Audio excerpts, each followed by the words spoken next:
sent it through at the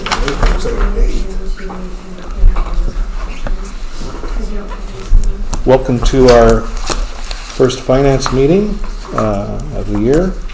Today's February 19th. As we gather today, I would like to acknowledge on behalf of this committee and our community that we are meeting on the traditional territory of the Algonquin people.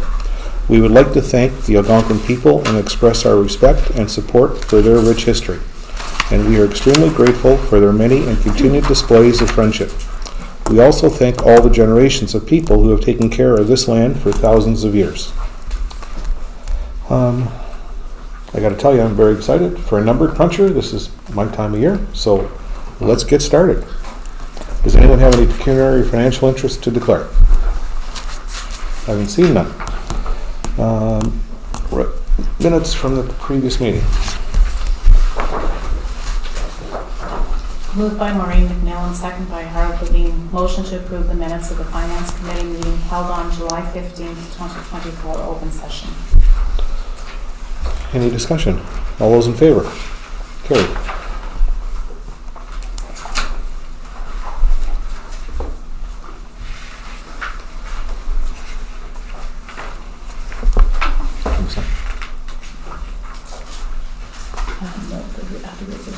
Okay. And, one thing I did forget in my address. For those that are interested, tomorrow night in Barry's Bay is the town hall meeting with the 4 candidates. So if anyone wants to attend, you're more than welcome to go. I was supposed to pass that invitation on. Okay. So, CAO report. Okay, so we're all here today to review and discuss the budget for the upcoming fiscal year, where everyone's input is invaluable as we move forward with planning and decision making. In front of you, you'll find a binder that contains several key documents. First, you will find the provisional budget, which provides a start to a detailed overview of our financial outlook for the upcoming year, which outlines both the expected revenue and planned expenditures for each department. Next, you will find my report. This report provides context and insight into the broader financial strategies and goals that guide our budgeting process. It also highlights key areas where the budget will align with the municipality's priorities and objectives. In addition, you will find reports from each department head, which correspond to their respective budgets. These reports detail the financial needs and plans for each department, offering a picture of how funds will be allocated and managed. And finally, for your information, included in the binder is a copy of the financial indicator review, and this document presents an overview of our financial health, providing key performances, metrics, and insights into how our finances are performing. So I don't know how council wants to start with the overview. I have given an updated provisional budget, and I'm not sure if you want me to read my report. It's 10 pages long, or if you would like to review it. I don't know how you want to proceed with that. Are there any highlights of the 2024 statement? Inside my report there are.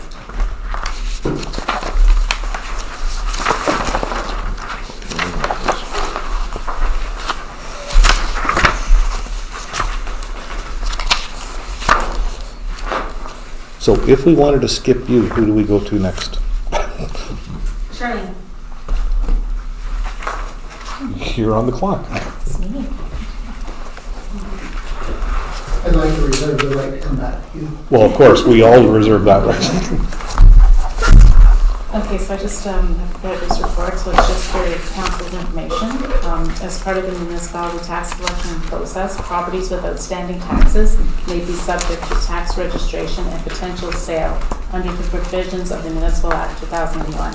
This report provides an update on the status of the properties that have entered the tax sale process. A total of 55 properties have proceeded to the tax sale process. 19 properties have been redeemed, with payments totaling $150,333. 14 properties remain in the process with pending resolutions, and 22 properties currently have tax registrations in place. Staff will continue to monitor these amounts and proceed to ensure that the recovery of outstanding property taxes are recovered. Properties that remain in the process will continue through the necessary steps until resolution or sale. There are no water or sewage arrears as of December 31st, 2024, because $329,106.84 was rolled onto the tax in accordance with our water sewage collection policy. It's important to note that the majority of this amount is on the properties that are in the tax sale process.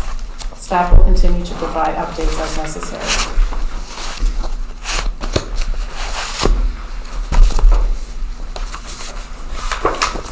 Wow. I think the first question that I would have, last night, one of the counselors asked the question of the real tax charge. Maybe, Tammy, you could give everyone just an overview of what that charge. Charlene, can you give everyone a... So you're talking the one that was in the payments? Yeah. The payments? Yes, so there's a charge for every step of the process, but everything that is charged gets charged back to the tax sale property. So for instance, the first process is per property was $508. That goes right onto the tax account and gets recovered. Okay. So none of that money is out of pocket. Okay. Even though we're paying the check Yes, we yesterday, have to, yes. whatever, we will get that back. Yes. Does that clear for everyone, how that works? Explained it last night to us. Not in that detail. Well, they told us that it all comes back. Bill? Can you remind us how long this process goes on for? It takes, they say, a year. Probably will be more than a year before they'll actually go to sale. So it started in October 14th, I think, and will go to October 14th. And likely after that, it will be sales. Okay. Thank you. So of the 55 properties, how many are there above and beyond the 55? Like new ones for 2025? Yeah. Yeah, I have one that's about. Okay. So there will be new ones to There will be some. that To gradually start get. the process again, yes. So your overall feeling, are you happy I'm with the pleased. results to this point? I'm pleased, yes. Because it seems to be working.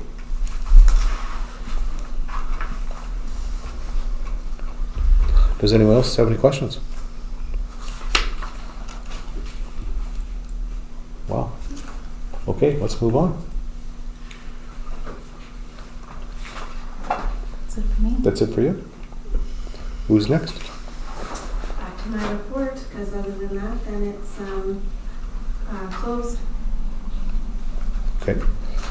So now, what is your plan, that we go through each one, ask questions, or do you want to have I can time? start with reading my report, so then council has any questions, then we can go from that. So we will start. So the municipal budget report for the township of Cooley, Hagerty, and Richards is being presented to council for review and consideration. Council will be required to make key decisions on several important matters, including determining any potential changes to the tax levy, adjustments to employee wages, funding for infrastructure repairs and maintenance, the funding of existing township assets, and the acquisition or development of new assets. Department heads will be actively involved in the entire budget process, not only participating in the full day budget meeting, but also being available for discussions about their respective department budgets throughout the review process. This collaborative approach ensures a comprehensive examination of all financial aspects and priorities of the coming year. Council should also note that while the Bank of Canada has not yet published the official inflation rate for the year, recent forecasts suggest that inflation will average around 2.3% in 2025. According to the Bank of Canada's January 2025 policy report, inflation is expected to hover around 3% for the year, gradually returning to the 2% target by mid-2025. However, these projections are subject to change depending on various economic factors, including the potential impact of U.S. tariffs on Canadian imports, which can significantly affect the economy and inflation rates. When determining the levy, council should consider the recommendation outlined in the township's asset management plan. According to the AMP, the average annual tax levy increase of at least 4.7% over a 15-year period which should be placed into a capital reserve and is required to eliminate township infrastructure deficit for tax-funded assets. This planned approach aims to ensure long-term financial sustainability while addressing necessary infrastructure investments and maintenance. At the time of the tax roll return, the municipality is reporting an overall 0.53% assessment growth for the 2025 tax year. Assessment growth is the sum of all changes that happen to a tax base during a year based on changes to a property affecting its value, such as new construction, renovations, demolitions, and property value appeals. At the end of the year, all final property values are added up and or subtracted by the original tax base from the beginning of the year. Therefore, not all properties will be affected by assessment growth. Below is the assessment change summary for 2025 tax year for the township, showing changes to the assessment affecting the various tax classes. I don't think I need to go through that chart.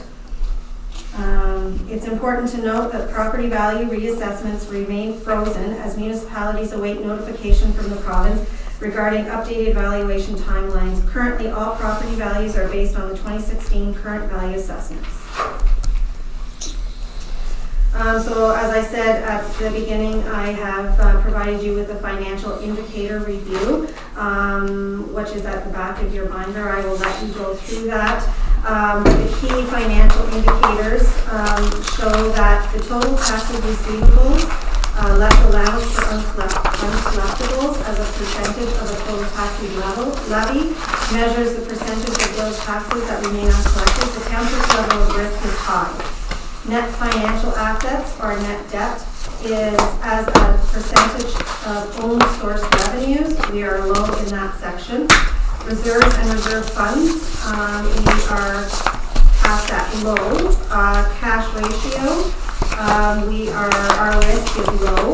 Debt servicing costs, our risk level is high. And annual surplus is, our township level risk is moderate. And that goes into, my report goes into more detail with that. But you can look over the actual forms in the back. Did you just say debt servicing cost is high?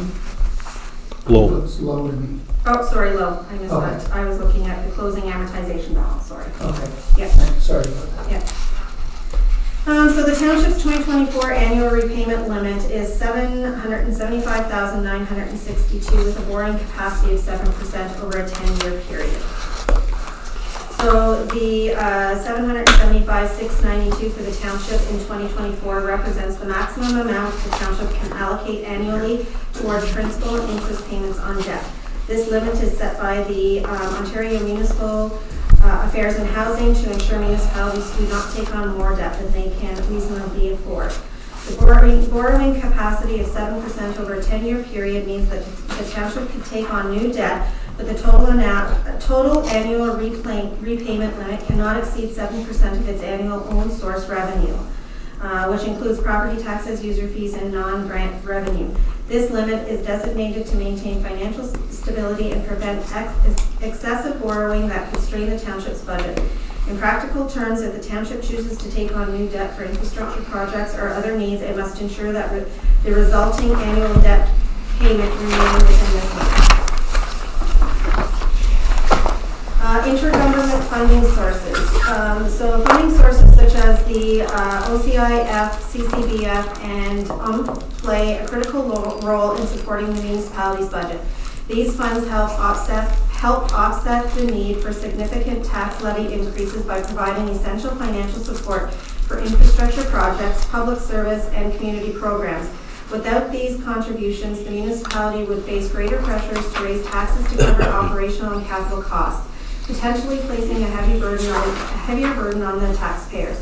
Leveraging these funding opportunities ensure more sustainable and affordable municipal services.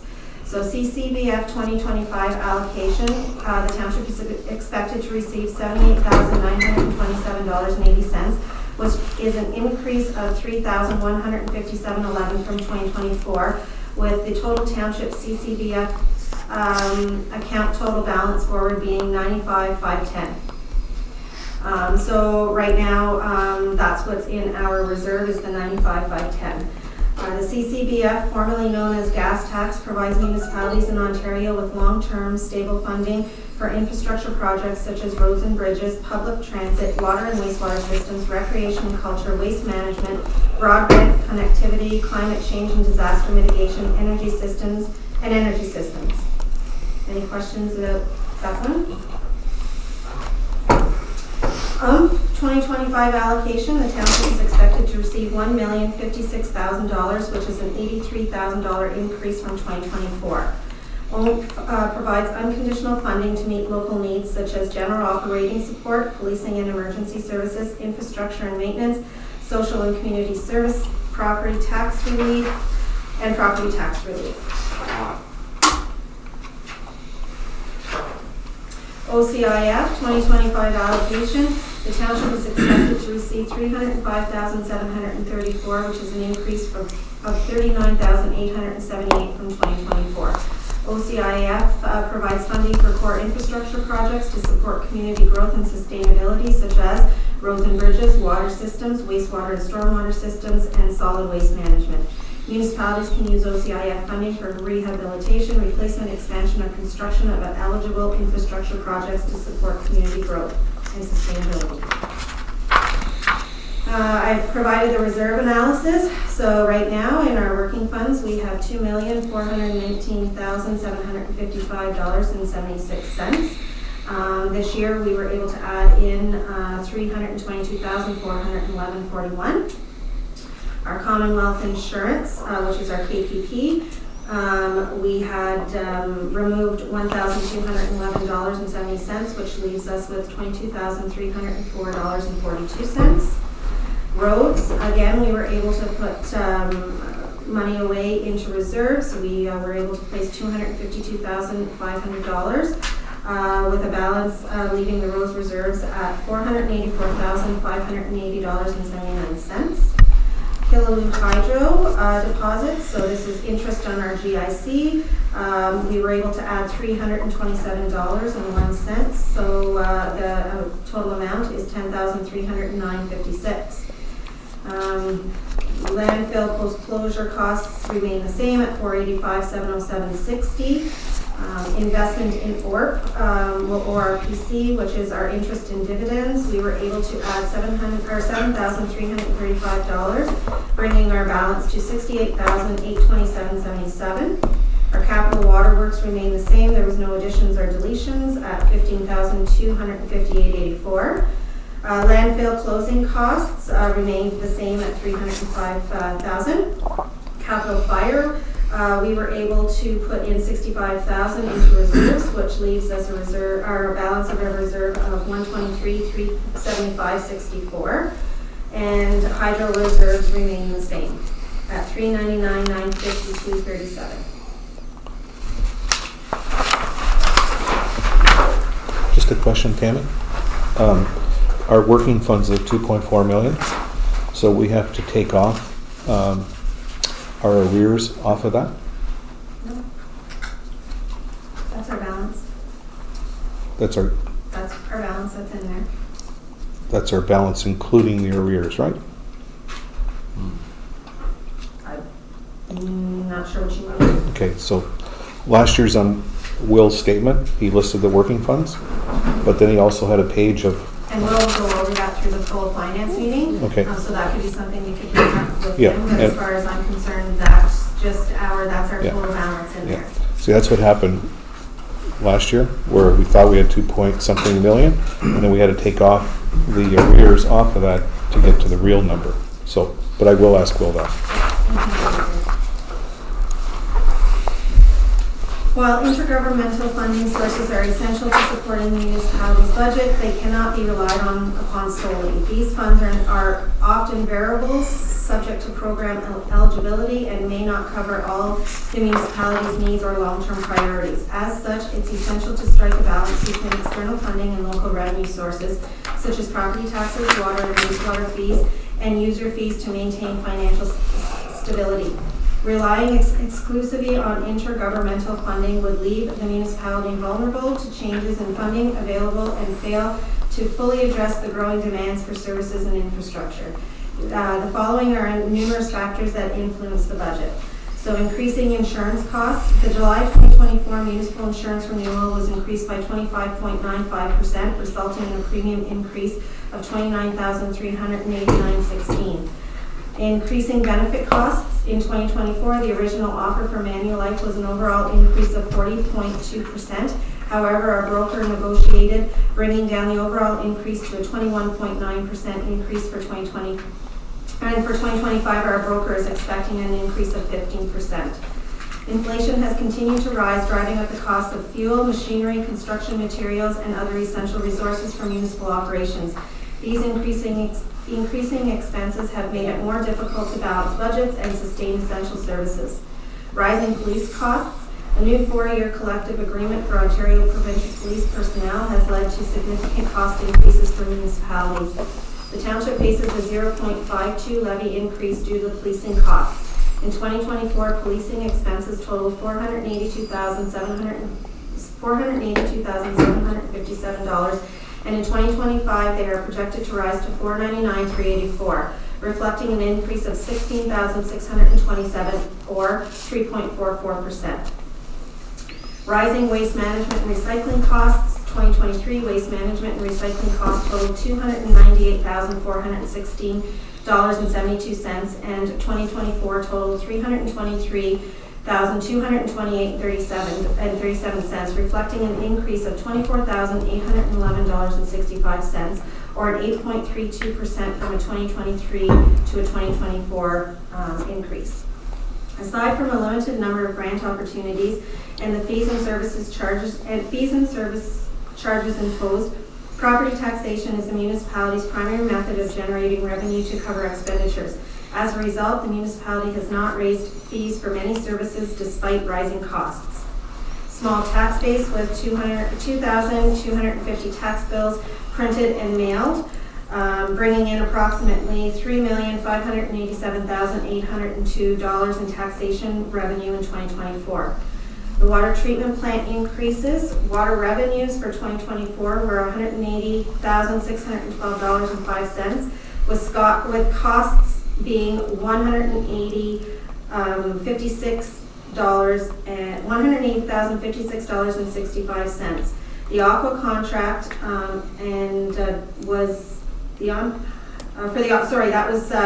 the Aqua contract. The $180,056.65 was the Aqua contract, and $13,772.24 for the hydro, totaling a cost of $193,828.89. The municipality was in a loss of $13,216.84 for the total year, and a total deficit of $57,576.77.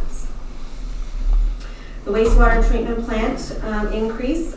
Sewage revenues for 2024 were $173,017, with costs totaling $183,498.03 for materials and supplies.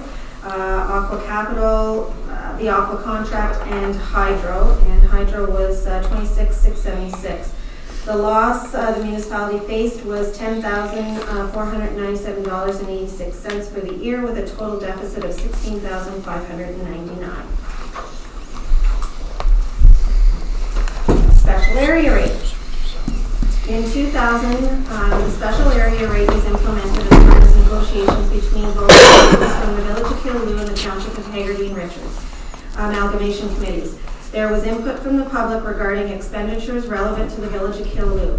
Both councils agreed that expenditures relevant to Killaloe would be identified and would be expended to the Village of Killaloe residents only.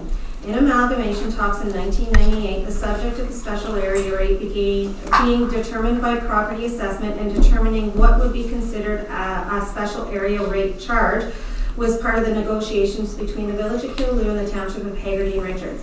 Council for the Village of Killaloe agreed to the area rate followed by assessment. curbside pickup, including household and recycling, street lighting, current general, including water debt, and fire department debentures applicable to Killaloe only. 2 public meetings were held in August of 1998 to provide an opportunity for all members of the public to review and comment on the amalgamation proposal. At a regular meeting dated March 16, 2020, Council discussed the special area rate charges and agreed to remove the cost of street lighting and fire department debentures, as this expense was not specific to an outstanding debenture, which were the hydrants, however, is no longer required to be accounted for. The special area rate is based on property assessment and covers the expenses specific to the Village of Killaloe, such as but not limited to wages as it pertains to recycling and household pickup, fuel, repairs, insurance respective to the recycling garbage truck, amortization, sidewalk snow removal, which is includes wages, vehicle costs, fuel, insurance, maintenance, etc., and water and sewage expenses. The special area rate covers everything pertaining to water except the monthly aqua contract and hydro, and sewer rates are to cover everything, including the monthly aqua contract and hydro costs. In 2024, the special area rate brought in $246,610, with approximate expenses being $182,751.85, and included the following: amortization, $10,696.30, wages for the garbage pickup truck, $10,564.32, wages for recycling, $23,378, fuel for waste and recycling pickup, $4,775.13, insurance costs of waste recycle roll-off truck, $130.93, repairs and maintenance of the waste recycle roll-off truck, $6,259.76, the water treatment plant, which does not include hydro or the contract, $77,373.36, wages for the sidewalk plow, $4,828.47, insurance costs of the sidewalk plow, $522.74, repairs and maintenance for the sidewalk plow, which were $44,222.81. Note the actual expenditures for the special area rate came in lower than the budgeted amount.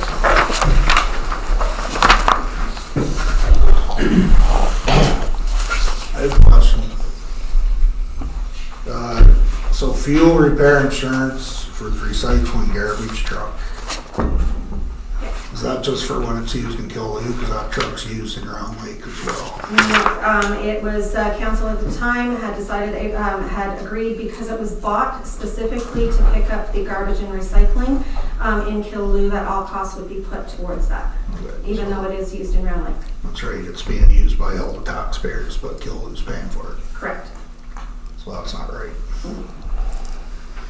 And so there's a difference of $63,858. So where does that money go? I believe I have it in my report Okay. a little bit further. Okay. Okay. Township-owned assets are essential in supporting local economies, ensuring public safety, and enhancing overall quality of life. These assets provide vital services that residents and businesses depend on, from maintaining connectivity to providing clean water and recreational spaces. Regular upkeep and maintenance are key to ensuring their continued functionality, safety, and durability, while helping to avoid costly emergency repairs or early replacements. By investing in asset management, municipalities can plan for long-term sustainability, maximize their budgets, and meet provincial regulations such as Ontario Asset Management Plan for Municipal Infrastructure regulation. Failing to maintain these assets can lead to infrastructure breakdowns, safety risks, and increased financial strain on taxpayers. When reviewing budget requests from relevant department heads, council should take the future of the following buildings into consideration. The medical center. The Killaloe Medical Center has been providing vital healthcare services to the community for over 3 decades. To ensure the center remains capable of meeting the growing healthcare demands of residents and visitors, ongoing maintenance and timely upgrades are essential. In 2024, the medical center generated revenue of $24,822.60, while expenses totaled $31,080.22. In June of 2018, the rent for Dr. TJ increased from $7.15 plus HST to $8.15 plus HST. The rent for the courtroom remains unchanged at $5.20 plus HST. Additionally, the dentist since 2021 and the hygienist since 2019 share rent, each paying $250 plus HST. The warehouse, which is the old Killaloe Fire Hall. The warehouse at 5 Civic Street has served the community for nearly 6 decades, originally providing essential firefighting services and housing firefighting apparatus, personnel protective gear, and specialized equipment until 2021. Since then, the building has been repurposed by the Public Works Department for storing critical equipment and materials. However, the warehouse has not undergone any upgrades and has remained largely unused since being taken over by the Public Works Department. The Public Works Building. The Public Works Building has been serving the community for over 5 decades, offering essential services such as road maintenance, snow removal, and infrastructure support. To ensure the building remains functional and meets the community's evolving needs, regular maintenance and timely upgrades are essential. The facility has not received any significant upgrades since late 2014 when a lunchroom was added and roof repairs were completed. The Municipal Office. The Municipal Office is located in the former Killaloe Public School building. This building plays a critical role in the community by housing both the local library and Ontario Work Services. Servicing as a central point of access, it provides residents with essential resources, including educational materials, community programs, and access to social services. The library serves as a hub for learning, literacy, and cultural enrichment, while Ontario Works supports individuals and families in need through financial assistance and employment services. By bringing these key services together in one location, the municipal building fosters a strong sense of community and accessibility, ensuring residents have the tools and support they need to thrive. Regular maintenance, timely upgrades, and continued accessibility are essential to ensuring the building meets the evolving needs of the community, maintains operational efficiency, and supports the overall well-being and development of the community. In 2024, the municipal office generated $5,100 in rental revenue from Ontario Works, and the last rent adjustment was made in 2014. The Round Lake and Killaloe rinks. Both rinks are essential to our community, offering spaces for recreation, social interaction, and physical activity. As key gathering spots, they provide residents of all ages with the opportunities to enjoy winter sports like ice skating, hockey, and other activities, promoting community engagement and healthy living. These rinks also serve as centers for local events, family get-togethers, and youth programs, strengthening the social ties within the region. Additionally, they offer an affordable and accessible venue for outdoor and winter recreation, encouraging active lifestyles and outdoor involvement during colder months. Maintaining and supporting these rinks is crucial to ensuring that they continue to serve as valuable resources for the community, connection, and well-being. The Round Lake Boat Launch serves as a vital access point for residents and visitors to enjoy boating, fishing, and other recreational activities on the lake. Providing a convenient and well-maintained entry to the water, the boat launch supports local tourism and outdoor recreation, contributing to the community's economy and quality of life. The repairs to the boat launch are essential to maintaining safety, accessibility, and long-term usability to those who depend on it for both leisure and transportation. Water and wastewater treatment plants. In small rural communities such as ours, with 308 sewage users and 81 water users, a well-functioning water and wastewater treatment plant is essential for ensuring public health, environmental protection, and long-term sustainability. With a limited number of users, each household and business rely heavily on the efficiency of the system to provide clean drinking water and safely manage wastewater. Proper treatment prevents contamination of local wells, rivers, and groundwater, reducing health risks such as waterborne diseases and exposure to harmful chemicals. Given the small user base, maintaining a reliable and cost-effective system is crucial to balancing affordability with the need for high-quality service. Investing in proper infrastructure and maintenance ensures the longevity of the system, supporting the community's health and economic stability for years to come. With the water and wastewater treatment plants now fully depreciated, we must anticipate significant repairs in the near future. The Hawk Barn, located at Killaloe Pathways Park, was constructed in the early 1900s with its historical significance deeply rooted in the agriculture development of the region. Council may want to consider getting a structural assessment of the barn to determine its current condition and future longevity. Over time, barns like Hope Barn can face wear and tear due to weather conditions, age, general use, potential compromising of their structural integrity. A professional assessment will provide an in-depth evaluation of key components such as the foundation, beams, roof, walls, identifying any areas that may need repairs or reinforcement. By understanding the barn's structural health, steps can be taken to preserve its historical value while ensuring safety and stability, as well as provide a thorough assessment that can assist in planning for necessary maintenance or restoration efforts, extending the barn's life and preventing costly damage in the future. Considerations, fees and charges. Regularly reviewing fees and charges within a municipality is essential in keeping up with inflation and ensuring financial sustainability. As the cost of goods, services, and maintenance increases over time, outdated fees constrain municipal budgets and limit the ability to provide essential services. Adjusting rates accordingly help maintain infrastructure, support community programs, and cover operational costs without placing an undue burden on taxpayers. A well-planned fee structure ensures fairness, keeps municipal services running efficiently, and allows the community to grow and thrive. Council may want to consider reviewing all fees and charges as they have not been reviewed in some time. OPP. As policing costs are anticipated to rise in the coming year, several municipalities are proactively addressing this challenge. Discussions among local governments reveal that many are planning to budget the original current cost for police services, setting aside any surplus funds into a reserve account. This strategy allows municipalities to build a financial cushion, ensuring that they are better equipped to manage the anticipated cost increases in subsequent years. By establishing this reserve, these municipalities can mitigate the financial impact of rising policing expenses while also ensuring that resources are available to cover any unforeseen shortfalls as police budgets grow. In this context, Council may want to budget the original OPP expense of $583,158, splitting it between the annual requisition account and a transfer to reserves account. For example, Council could allocate $499,389 to the annual requisition account and the remaining $84,000 representing the difference between the original and current increase to the transfer of reserves account. This approach helps manage current costs while preparing for future financial demands. Water and sewer collection policy. According to the water and sewer account policy, any properties that were 12 months in arrears had their outstanding amounts along with penalty and interest charges added to the tax roll for collection. As a result, the revenue for 2025 has been significantly reduced to $1,000 compared to $25,274 in 2024. Furthermore, taxes receivable for 2025 will see an increase in the percentage of reserves which are cash flowing the taxes receivable and is limiting the cash available for normal operating expenses.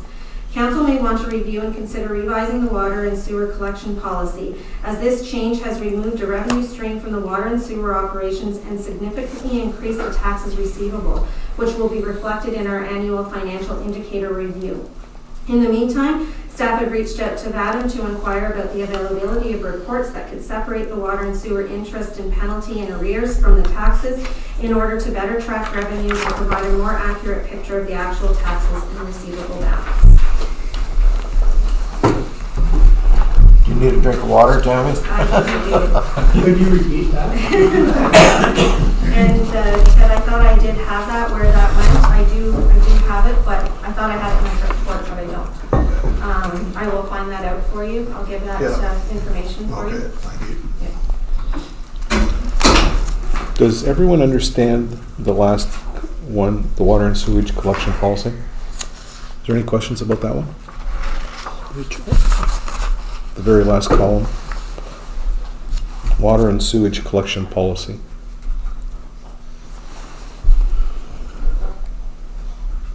Everyone's clear on that? The others added to their taxes, now they want to separate it from the taxes to. Yeah, I just wanted to make sure we all understand that. Good.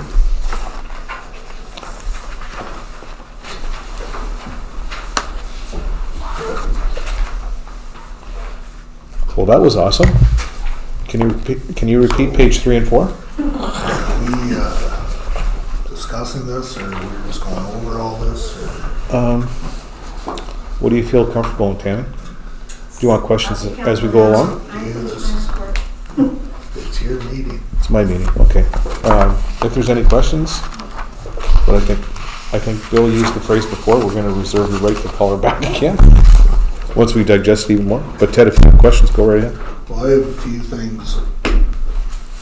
This special area data tax has to be looked at The special area, because which page are you at? Seven. page 7. Okay, Like I said before, that truck is used township wide and we're paying for it out of that tax. So to me, that's a no-no.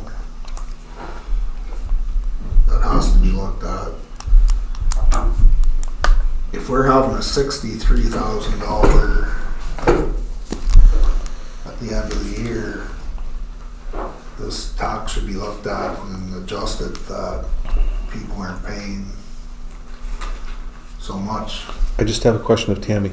Tammy, that number, his 63,000 he's talking about, was that part of what Will talked about doing an incremental increase to build up?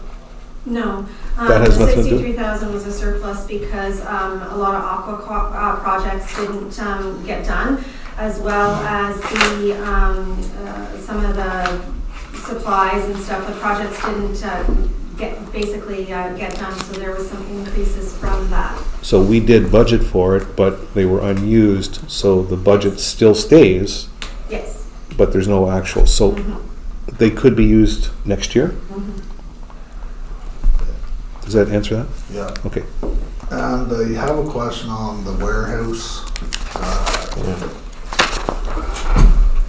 So when we built this brand new fire hall, the taxpayers were told that this building was no good and that's why we needed a fire hall.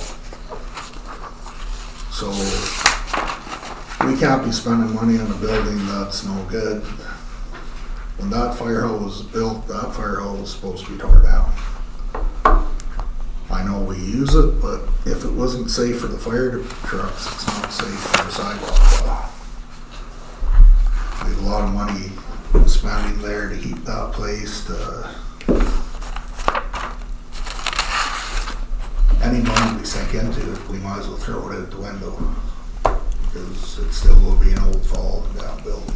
Basically, right now, by the report, it's a warehouse, a storage area. That's all we're using it for.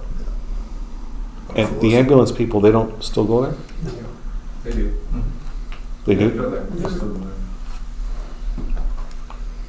Maybe we should charge the ambulance people. I don't think so. No. Okay. What gets me though about it are the sidewalk plow and that stuff isn't sitting outside and 3 feet of snow trying to use it the next day and get it started is another. Oh, I agree with that, it's good, but What else is 3 stored years away? ago, we told the taxpayers the building was no good, and now all of a sudden it's good for everything, so. What else we put in there? That's it? Backhoe? No? Sweeper and sweeper and the steamer, and then we store like the barrels in there and stuff like that for higher maintenance. So I guess maybe a question would be, what is the cost of keeping that erect? Like how much hydro, how much heat? What's the cost of tearing it down? Well, that too, that's the other factor. Not Well, much, it's all timber, it's all cement. no, but we know what it cost for Queen Street. That's all the other. It doesn't just have to be torn down. My understanding is it also needed an environmental assessment. Is that, did you tell us that, Dale? No. No? I don't think so. But to sell it, to sell that Oh, to property? sell it. Do we Oh, not- to sell it? Yes, you would. Yeah, but we wouldn't want to tear it down and spend hundreds of thousands of dollars to tear it down and just and do what with it? Yeah. Well, I know, but if the building's not safe, it just can't stay there. Well- Dean must feel it's safe enough to park your vehicles in it. Well, why are you parking, like, I'm telling you, 3 years ago, or whenever that fire hall was built, it was built because that building wasn't safe. And the building has had no work done since. So it can't be safe. Well, it's the far end of the west end of the building, that's the one that's falling down, isn't it? The addition there, or whatever it is. They'll have it blocked off there. Yeah. The back Yeah. kitchen area is in bad shape and it's all blocked off with no access. And There's there's leaks, there's. the roof is leaking, we know that. It's been leaking for 30 years. So would you have a Just like the work recommendation? site, Yeah. Eh? Would you Well, have? no, but we're talking about that it needs money and stuff. We can't be spending money on No. a building that's falling down. But it would be interesting to know the cost that we put into that building. Would that have a separate meter? Meter for, Heat and hydro for that building. yes. So So there'd it'd be be- a cost to tear it down, and then what's the cost gonna be to have another spot to put advanced equipment then? There's gonna be another cost. Yeah. So, Well, I know, but the building's not safe. well, it's a little different if it falls on a sidewalk pile or falls on a bunch of firemen, I guess. Depends how Look much the at it sidewalk, that I disagree. depends how much the sidewalk plow is. If it falls on anything, it's not good. No, it's not good, but I'm saying there's a cost either way, so. You Dale, buy You're not- buy a storage or old transport truck box and store the thing in there. is the roof still structurally There's sound in it's the an garage idea. part, Dale? Yes, I would say it's still structurally Well, sound. there. Well, I think you bring up a good point, and I think we need to have further Then we discussion. lost our taxpayers before, so And sorry? then if they're saying it's structurally safe, then we lied before. Yeah. So the roof was structurally safe, that's what he just asked me. That's all I asked, was the roof. I didn't ask the walls. I think we need to revisit this, and maybe we could have the costs, just to illustrate what it is costing us, and then we need to discuss, should we keep it or not keep it?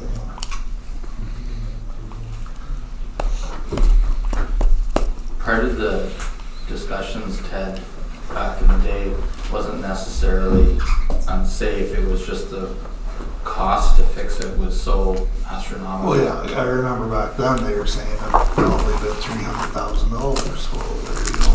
Yeah, like there was so much money to actually fix it, it wasn't necessarily that it's, But there hasn't been a penny sunk into it, so that $300,000 is now $1.2 million to fix that place, so there's gotta be a point in time where We need to make a decision. you spend 30 grand and put up a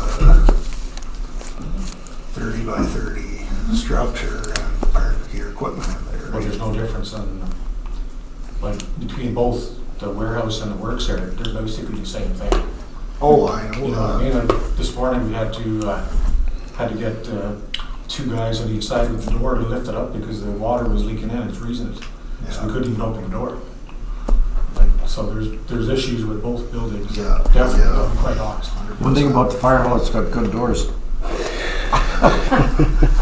That's about the only thing. Not something to be proud of. No. Any other questions, Ted? No. So we're gonna come back and revisit that once we get moving. Brian, do you have any? I was looking at, the,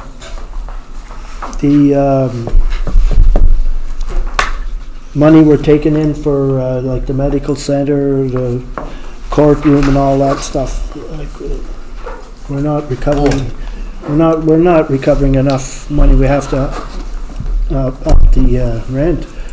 That's the only way. Like, when you look at the OPP, have no issue with upping their salaries by how much. So part of that is their rent has to go up too. Would you like to make a recommendation that we review those? Yes, sure. Can we make a note of that? I just have a question. I have a question regarding that. All of our members. Just hang on a second. Yeah, that's right, all of them, yeah. All of the, Not only Service the rates, courtroom, no. But, and maybe I'm wrong, but if you're renting the house or something out, can you only raise around a certain percent per year? That's for residential, for commercial, So there's not. there is nothing like that for commercial. And But these haven't been raised for many years. and I think along with your point, Brian, I think we did discuss another property that we were gonna look into, in regards to raising the rental. Tammy, from the place down here on the street, what are we on?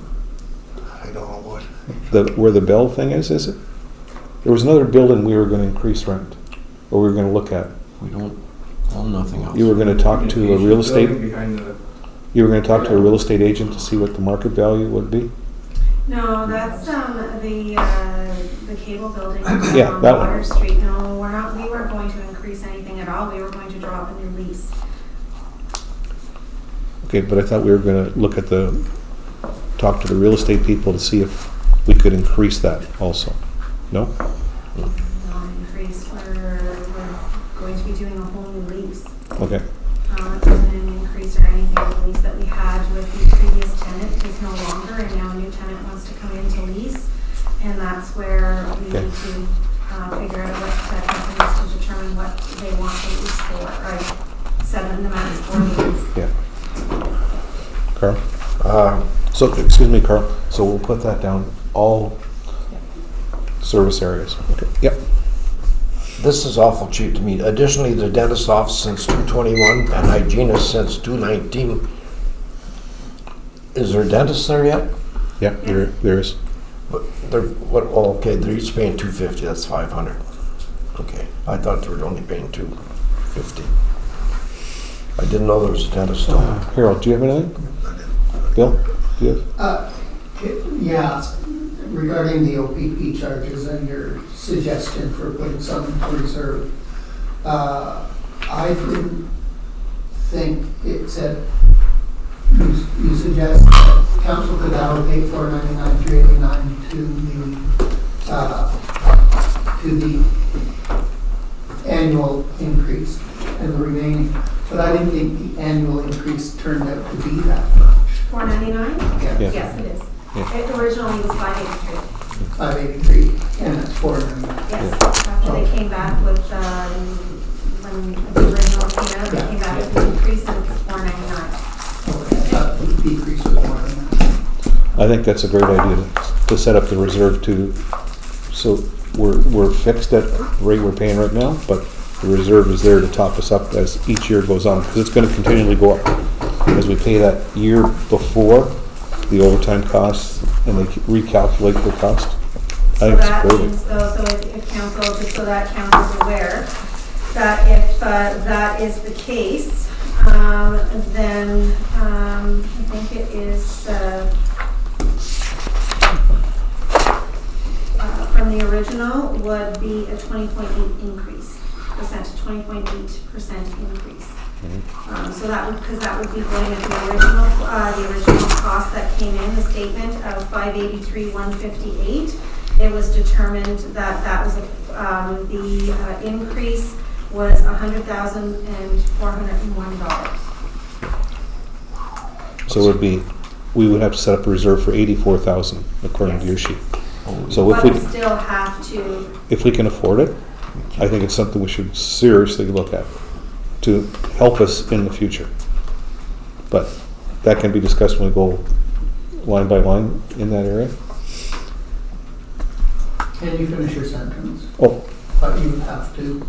oh, just that you're taking that, so instead of it being the new levy increase, which would be 3.44%, you are then in your actual budget, it's going to be the 28%. So you're going to be collecting that 20.8% on the OPP levy, and the $499 is going to be going towards the annual costs, and then that other 80, whatever it was that I said it was, is going to be going into that reserve. yeah. So like on our provisional budget, it would show as 499, and then there would be a reserve fund set up for the 84,000 for future years. And we know already that next year is going to go up, what, 21,000 or something like that? So instead of next year having to find 21,000 it's already there. But if we can afford the 84,000, I think it's a great idea.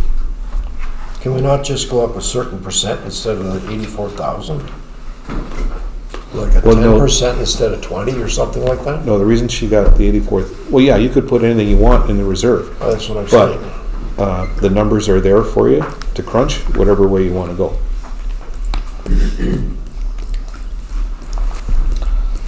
Any And the other? RCMP. Everyone else has it except Ontario, Quebec, and someone else. Does anyone else have any questions for Tammy? I have one. Yeah. So the excess from the water treatment plant and the wastewater treatment plant, like that excess owed, is that kind of covered by then the tax base outside of Killamue?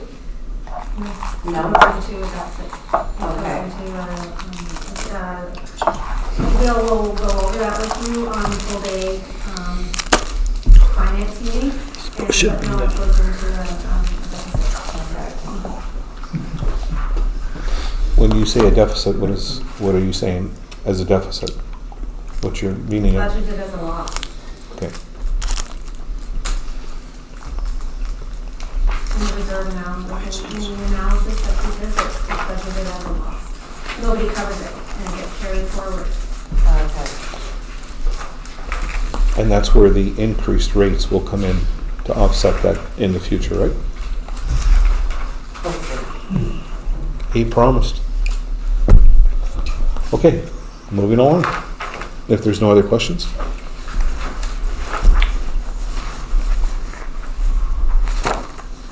Who's next? Right. All you wanted was Charlene and I to do our report and your comments as well. Oh, okay. Do we want to go through any of these other sections at this time? It's up to council. Or do you want to just,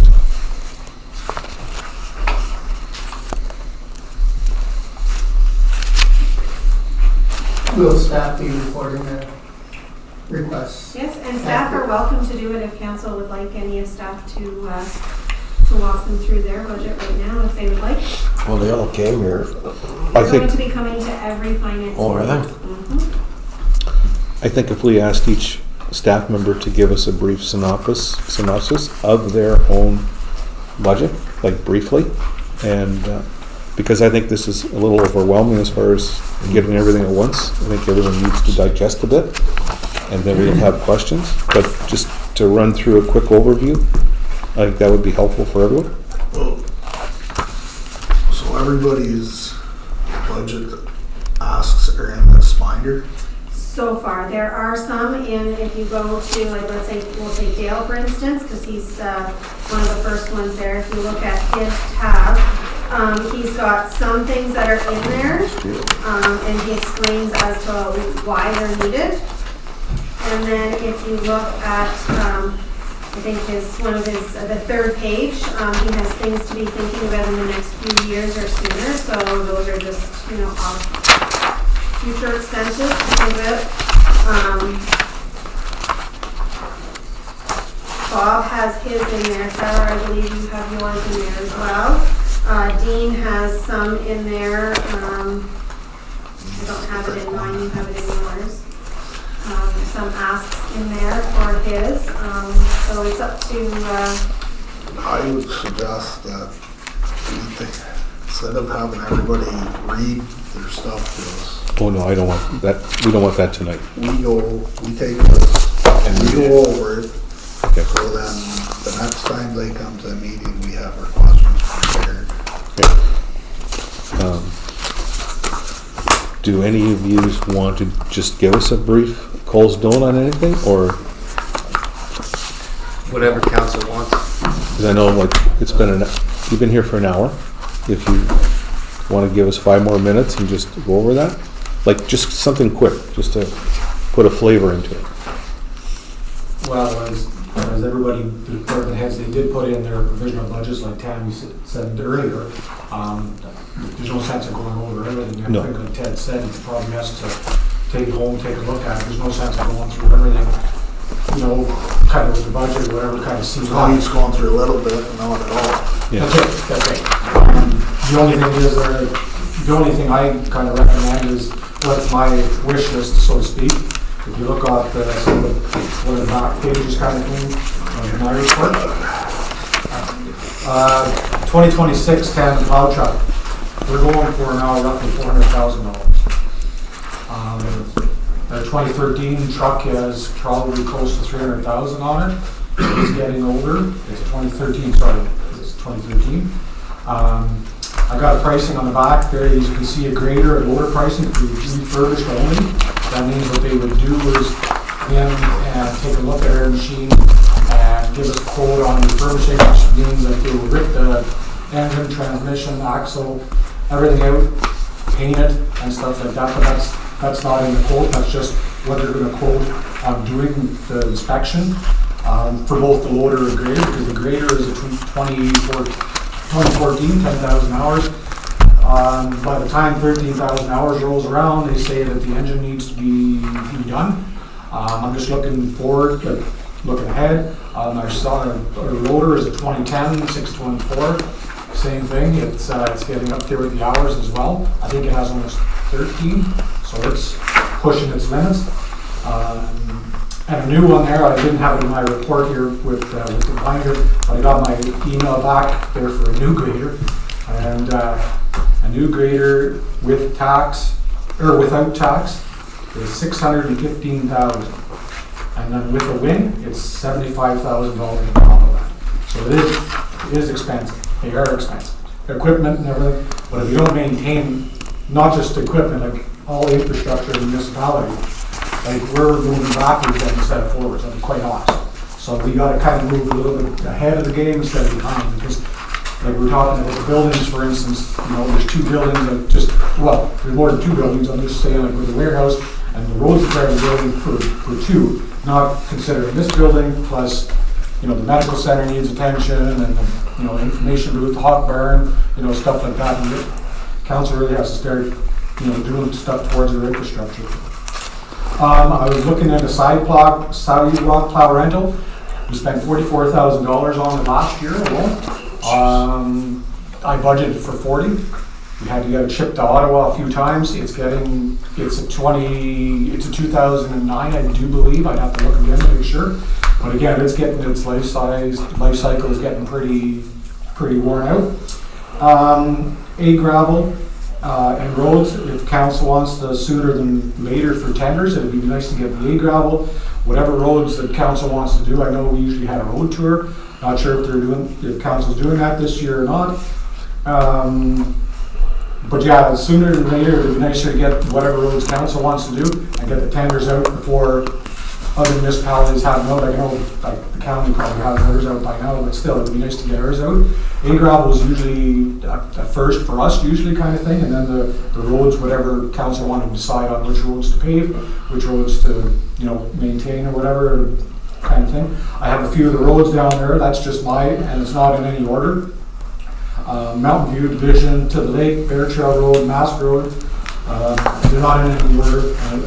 Whatever council wants to decide with their roads kind of thing, it's up to them. And one day a week, it would be nice to get someone here for myself, kind of for office help kind of thing, just to, you know, civic addresses and stuff like that, writing up responses to the taxpayers and stuff like that. Because really with the, you know, the amount of snow we get actually lately, it's kind of been hard to do both jobs kind of, because I'm a working road super, I don't sit in the office all day kind of thing, right? So other than that, that's it for me, unless council has any questions.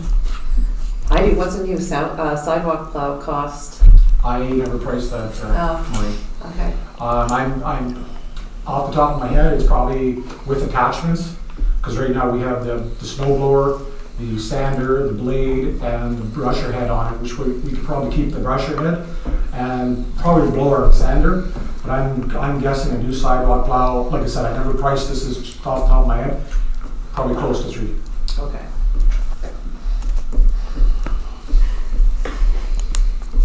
But we don't use the sidewalk plow just for in town. We do in the summertime cutting the shoulders of the grass, like the grass too, right? So, yeah, they're not. Equipment nowadays is not cheap. Yeah. Thank you. Does anyone else want to go through anything quick they want to make highlight? I have one thing. On my miscellaneous tools and supplies, I have pre-budgeted. My budget is $1,000. If I could get you to pre-approve, long story short, on a regular basis, we're having sewage lines that are plugging up, losing up, fogging up. As we all know, Washington down here are all plugged up pretty solid. We found a 100-foot video camera system for scoping pipes for $439, brand new. I'm wondering if we could get that slightly pre-approved, that we can start trying to figure out what's causing these plug-ups. For me to have a company come in, it's $650 for run it, to take a look at the one particular building. So it's not just useful for, like, right away, if you need to kill the ring, you can use it here. I was discussing with Dean, there's a lot of occasions where they could do something like that. And if we look at the fact that it's less than having somebody come in and run that. Do Do we need to ask council permission for $439, or can he not fit that in? It's in the budget, just on part of our miscellaneous school stuff. On Dale's note with that, yes, Dale and I did discuss it with that as well. I think it's a great idea. Aqua as well, they have to bring in a machine as well to look at the water and sewer, if there's anything there. It'd be good for us with the culverts as well. We could go inside instead of actually trying to call in to see if the culvert's in good shape. It's unsafe, I'll be quite honest. So this way you could just throw that sucker in there, you can see the state of repair of the infrastructure, and then you can either say, yeah, it's good, or nay, it's not, you need repairs. So it's multi-purpose. I would say so, yes. So back to Half my, of it should go to his budget. I would say all of it for Dale's. so back to my question, can he not just go ahead and get that? Normally, items like that, that are not a regular occurring matter, don't get approved through the budget until the budget is passed. But sometimes council will approve it to go ahead, because it isn't a normal everyday item that we need to function with as a municipality. We can function without that right now, as you know, without having the budget being passed. But council in the past has approved purchases of that nature to move forward without the budget being. Like really, he's got I two, would suggest that we just yeah, get it and then it gets worked into the budget like we Yeah. do with a lot of other things. which is fine, but I'm just trying to make a point, like something like that. He's got $2,000 in material and supplies. But this is not an approved budget. The budget has not been passed. That is a draft. So that's why he has to come to council and ask for pre-approval. Would council like to pre-approve that expenditure? Yes. Fine. It's only $439. But you gotta go through the If steps. we can't fit it in the budget, you can sell it. for So we split that between your department and roads? So it's 240 for you, 240 for him? There goes your new truck. That's going towards Dale's budget. He asked for it, I just going along for the ride. You're just along for the ride, yeah. Do On we your have new to have- grader? Call it asset management that covers these portion. Do we have to have a motion on that, or can we No. pass that now, or? No. We just have to give direction. Tyler, do you have anything you want to bring up? I don't have anything large, like $450 scope, but a couple things you'll see in my report just for consideration in the future. We're going to be approaching the 1 year, anniversary of the passing of the comprehensive zoning bylaw. The county, when they passed it, gave us the option of doing what's called a housekeeping. So after a year of using the document, is there anything we noticed that could use some tweaking, or maybe members of the public would notice things? We've compiled a list, and I'm recommending we go through the housekeeping. It's just another bylaw process, not to the same scale as before. Again, very minimal cost of roughly $1,000, $1,500 for the county. If we can't put it in with the tax bills, it would be $6,000 in postage, but it would be very beneficial to do these tweaks that we both maintained a list of, and so has the county. So there's that. Our dog kennel contract. All last year we did not have a dog kennel because SPCA didn't follow back up with us on renewing a contract. So just things to consider for this year. I'm not quite sure what to do with that because we don't have any other local kennels nearby. So just something to keep on your radar. And then kind of piggybacking off of the rent increases and whatnot. It's been 3 years since building permit fees have been reviewed. I guess with direction, if you guys would like me to start drafting up reports, I can put it forward at the next policies and procedure meeting. If that works. I think we could fast forward that into the next finance meeting, like when you give your presentation. Do we have to go through policy and procedure first? If we're doing all these other. Tyler would be able to have that done by Monday. No, well, we're gonna talk about Monday in a minute, but while we're doing the other fees and everything, why don't we sit down and do everything all at once? increase everything? Raising rent fees is different than building permit fees. There's an actual public consultation on it, so it would likely have to be through, I'll look into it, but it would likely have to be through policies and procedures recommended to council kind of thing, yeah. Okay. But if that works, I can keep working on something. Every 3 years is usually a good increment, so. Okay. But that's it. Bob?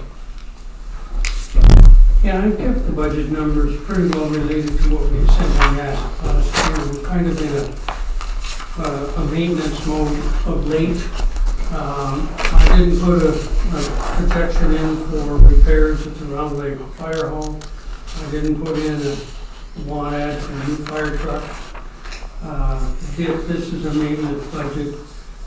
There are a couple of notes in there, a couple of times I use 2% or something, or we can work out how much it costs, basically doing truck maintenance, etc. We've maintained the salaries costs of all my subsets to $99,000. I've always been targeting 100. That covers 22 people for the year.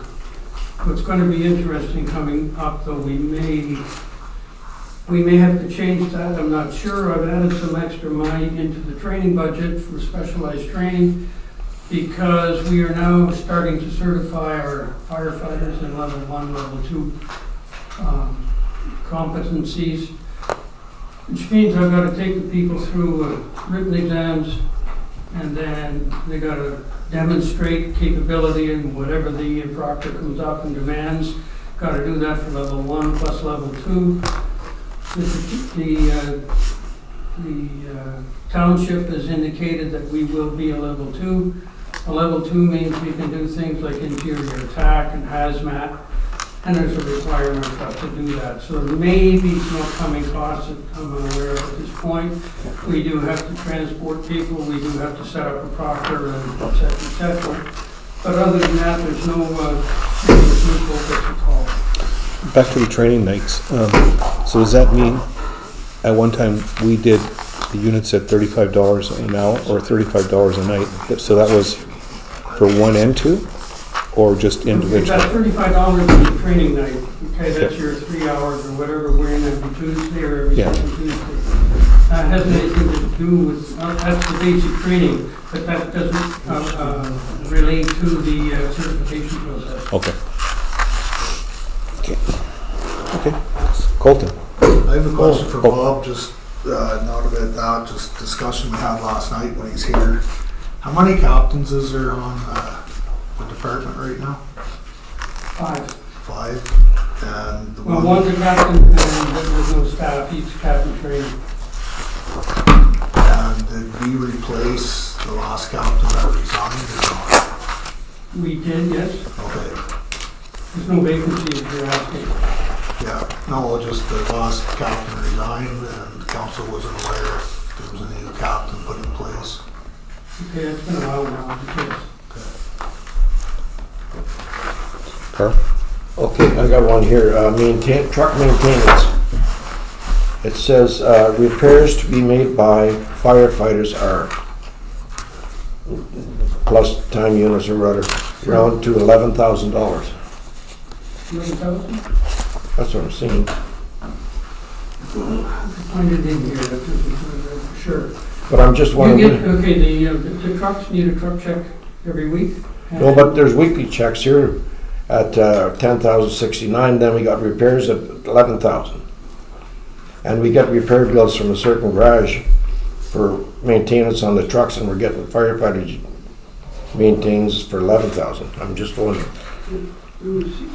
So what Bob is saying, I think, is that there's 2 different costs, one for 10 and one for 11, right? Yeah, but monthly checks is $10,000, and then it says repairs made by firefighters is $11,000. So I think what Bob is saying is that the actual cost is $10,629, but he's rounded it to $11,000. Oh, Thank you very much. Yes. That cleared it up. I just wondered if. I give them an hour to do a truck. Yeah, that's Check. fine. That's great. Okay, that's every week. And then they do the monthly, every month they do all pieces of equipment. They all have to be taken off, everything's started up, and all Okay. of that lovely stuff. That's fine. Now, if it's a matter that a couple of lights are burned out and it takes them over their 1 hour check, it takes them an hour to do the job, we accept that as an hour or two as required. Okay. But I just thought it was, Yeah, We but got that 10 and then we have 1069 11. is yes. You thought it was Okay, nice. double dipping, right? yeah. Colton? If I could make it. Oh, sorry. Yeah. Sorry, Bob, finish up. Yeah, that's it. I'm not going to go into a lot of detail. And we don't want you to. So I'm going to just kind of touch base and clarify with some items because it had come in through half the year and my my budget was changed from the original budget that was given. So I'm just going to touch on some items that weren't in my budget when I arrived that I'd like back in. So the seminars and workshops, I would like to attend the EDCO and OBIA. We're going to look at probably $2,500 for each seminar. That includes the seminar, accommodations, and food. Canada Day and Irish Gathering, I budget for the amounts in 2024 or 2023, sorry. Because I feel that now that I'm here, now I have a better understanding that the events can be brought up, and especially with the possible funding that I've applied for 2 grants under Canada Day and 1 under the Irish Gathering, that I feel like that can offset a lot of the cost, actually a big majority of the cost. And then I just would like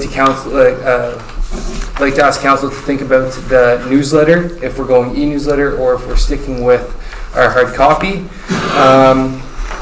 The tourist information booth, I think it'd be beneficial to have a cell phone there as a hub for people to call. If they're out of town, they don't want to walk in, they can call a landline or just a cell phone that's associated directly with the VIC, so they can talk to someone there instead of having to drive to come in. And it allows for more kind of conversation, and I just think that that's a good idea for accessibility for more people. And then under economic development, I applied actually for a grant for new banners in Killaloe, Haggerty Richards. So I believe what we had the last time we had banners, we had 10 in Killaloe, 3 in Round Lake, 3 in Wilno. The new poles that we have in Killaloe are much more durable, and I've been chatting with Dean about this. So I've actually contacted and gotten quotes for 16 new banners for the 4 seasons. So I'm not 1632. I think 60-something banners in total, and then 6 new sets of brackets and poles for Round Lake and Wilno, just to better hold the banners. And then I've applied for a grant to offset that cost as well. But that would kind of be my wish list. And then lastly, I think it'd be really beneficial to get advertising on our rinks in Killaloe and Round Lake. For a sheet of plexiglass, which is what kind of covers the rink, we're looking at about $400. And then I have the prices for both Nature of Design and 3D Graphics to make the advertisements. Costs and all that for how much we're going to charge is up to council. But I think that'd be really beneficial. I mean, I was chatting with Hannah at Madawaska Valley, and it's I think it's 1, great for local advertising and promotion, and 2, you look past 1 year and we can be generating a good chunk of money that goes into our operational costs for both the rinks that can offset costs of the Olympia machines, because I know Councillor Levine, you said that the Olympia in Round Lake has a few repairs to happen, eh? Yeah. So I mean, just a good float to have, and I think it's a good idea moving forward. And that's kind of it. I won't keep going because we all know I could, but that's kind of just stuff that I urge council just to think about and kind of give direction with, especially what we're kind of doing for Canada Day and what we want to spend for both events, how long we want the events to go, etc. And the duck race for Canada Day is something that I want to make official. So, but that doesn't have to happen now. This can happen later. I just don't want to put a bug in your ear about it. That's all. Good. That's it for me. Questions? I have a question for Tammy about the cell phones.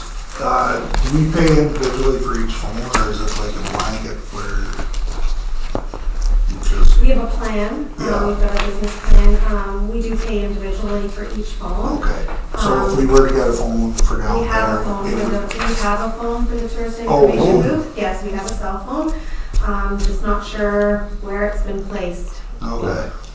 Yes, but there is a phone. Okay. I have an old one I'll give you. Is it a flip phone? And No, we, it's just the same as Brian's.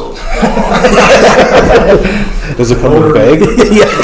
No, it's a, goes with my shoe. 2 cans and a string. Depends when you tie a string. Okay, Maxwell. Any other questions of any of the staff? I have a flip phone too at home. Okay, No doubt. thank you for being here, and we look forward to seeing you again. Was there any correspondence?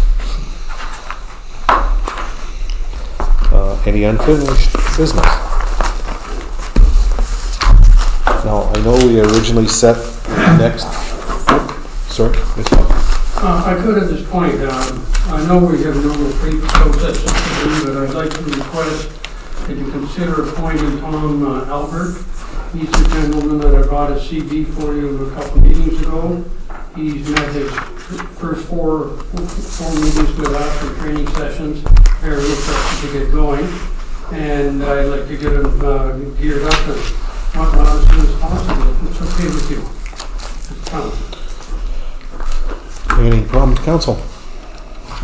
I think we're good. Do we need a vote? I would have to come to full council. Then we would have to prepare a resolution. Okay, so Council can go ahead and allow for him to work, and we can pass the resolution at the next meeting effective today, if that's the case. is that okay with everyone? No problem. Then we're okay. Thank you. And so I know we had originally scheduled for Monday the 24th, but in light of all of this information, I know everyone wants to spend a lot of time digesting it and going through it. I think that might be premature to do that. So how about into March?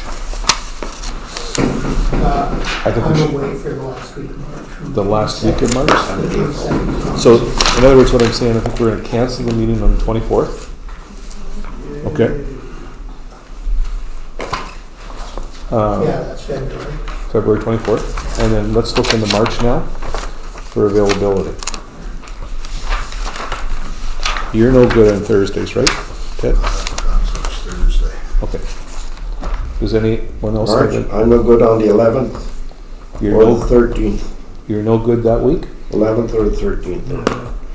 Ted, how I got about, 2 meetings. how Are we about, looking for the all-day meeting?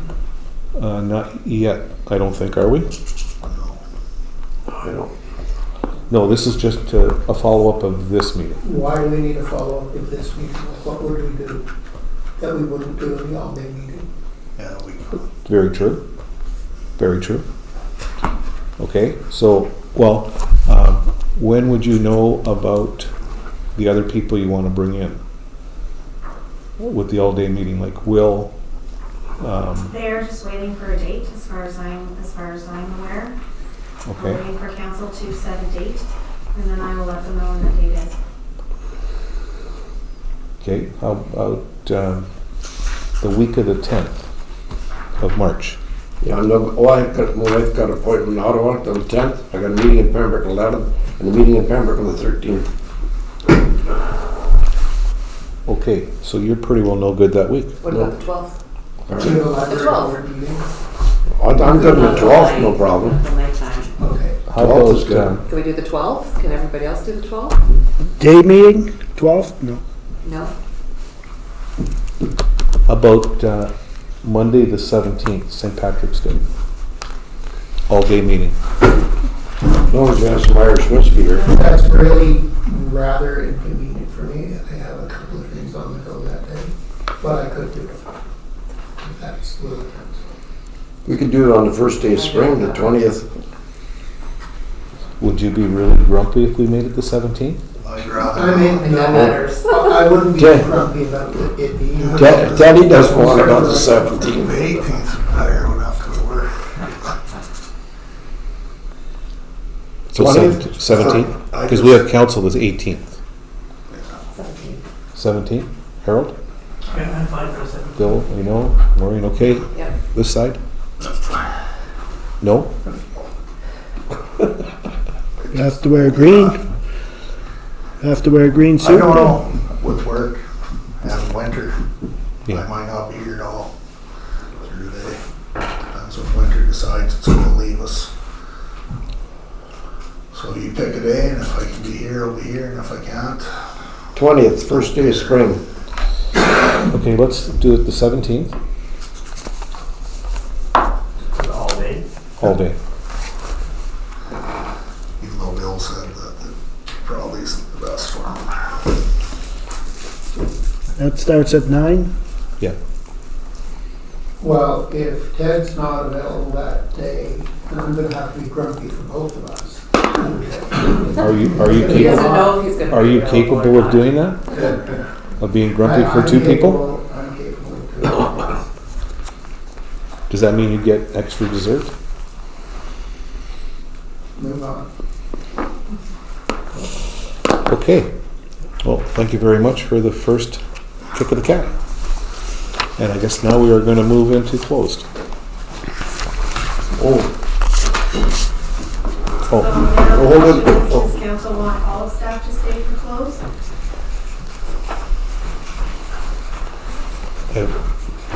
have you looked at the report? I just briefly glanced at it. Oh, yeah. Would that be the norm? We've never